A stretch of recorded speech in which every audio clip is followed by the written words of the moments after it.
And for this story, I want to leave you with some food for thought. Are war and tragedy aesthetic concepts?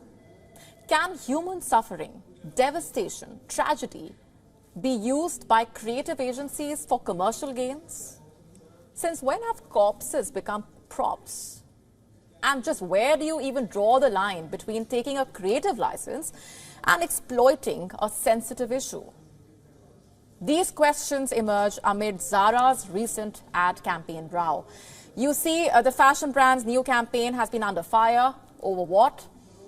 A photo shoot that featured mannequins with missing limbs, statues covered in white sheets, models standing in the middle of what looked like rubble.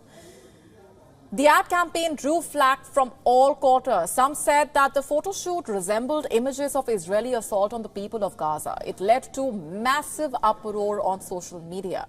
Some users asked, what really was the goal here?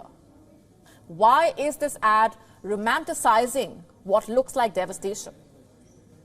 By Monday, the ad campaign ignited a social media backlash. The hashtag boycott Zara started gaining traction. The brand's Instagram post was flooded with over 100,000 comments. Users criticized the ad, saying they look like pictures of bodies at mass graves in Gaza. And soon the outrage shifted to the real world.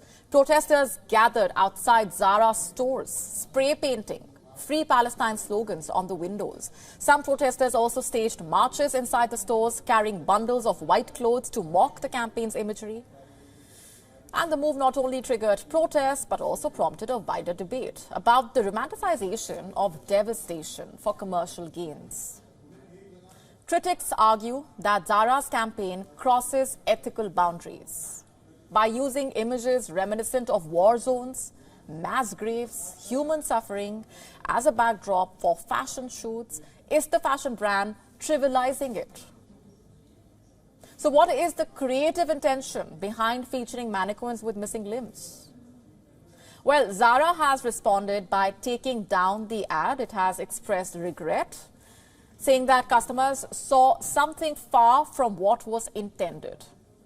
In a statement, Zara said that the campaign presented a series of images of unfinished sculptures in a sculptor's studio and was created with the sole purpose of showcasing craft-made garments in an artistic context. They say that the idea was conceived in July and photographed in September. This means that the photo shoot took place weeks before the Israel-Hamas war broke out on the 7th of October. A fair argument, but the fundamental questions still remain. Why did Zara go ahead and release this ad campaign, seeing as people are already shocked and devastated by it? It could have been avoided. This marketing gimmick has served its purpose. People are talking about Zara. Just look at the traction that boycott Zara is getting. The chances are people who did not even know about it are now talking about it. Zara's response suggests that the intention was not to romanticize devastation, but rather to create a provocative marketing stunt. The backlash that it got highlights the fine line between pushing creative boundaries and exploiting sensitive issues for profit.